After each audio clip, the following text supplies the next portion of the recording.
CM Revanth రెడ్డిపై మంత్రులు కొందరు పార్టీ సీనియర్ నేతలు అలిగారు.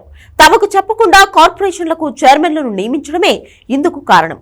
ఎన్నికల్లో టికెట్లు ఇవ్వకుండా కార్పొరేషన్ పదవులు ఇస్తామని చెప్పి ఇప్పుడు ఎలాంటి పదవులు ఇవ్వలేదని కొందరు ఆరోపిస్తున్నారు.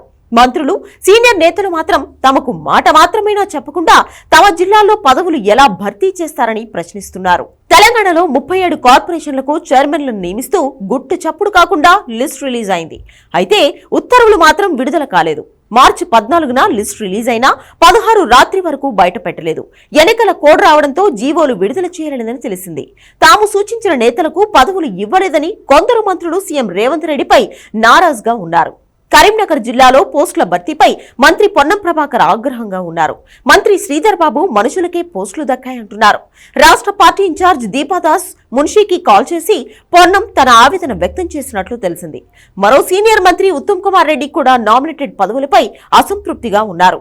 తన శాఖ పరిధిలో భర్తీ చేసే పోస్టులు కూడా తనకు తెలియలేదన్నారు.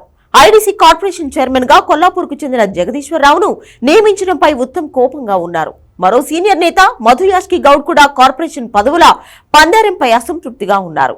తాను గతంలో ఎంపీగా ఉన్న నిజామాబాద్ జిల్లాలో భర్తీ చేసిన నామినేటెడ్ పోస్టులపై తనకు మాట వరుసగా కూడా చెప్పలేదని అంటున్నారు. హైదరాబాద్ పార్లమెంటు పరిధిలో మైనార్టీ పోస్టుల భర్తీపై ఆ వర్గం నేతలు గుర్రుగా ఉన్నారు. ఎంఐఎంతో పోరాడే వాళ్ళని పట్టించుకోకుండా వేరే వాళ్ళకి పదవులు ఇవ్వడమేంటని ప్రశ్నిస్తున్నారు. మొత్తం భర్తీ చేసిన 37 పోస్టుల్లో రెడ్డి సామాజిక వర్గానికి 13 పదవులు దక్కాయి. దాంతో మిగతా వర్గాల వారిలో ఆగ్రహం వ్యక్తమవుతుంది. పార్టీ కోసం సుదీర్ఘ కాలం పనిచేసిన వారికి ప్రాధాన్యత దక్కలేదంటున్నారు. అలాగే కొందరు ఈ నామినేటెడ్ పదవుల్లో చేరడానికి ఇంట్రెస్ట్ చూపించట్లేదు. ఎంపీ టికెట్ లేదంటే ఎమ్మెల్సీగా అవకాశం ఇస్తారనుకుంటే కార్పొరేషన్ పదవితో సరిపెట్టడమేంటని కొందరు కోపంగా ఉన్నారు. జిల్లాల్లో మంత్రులు తమ అనుచరులకు పోస్టులు ఇప్పించుకుంటే ఎమ్మెల్యేలకు నిరాశ ఎదురైంది.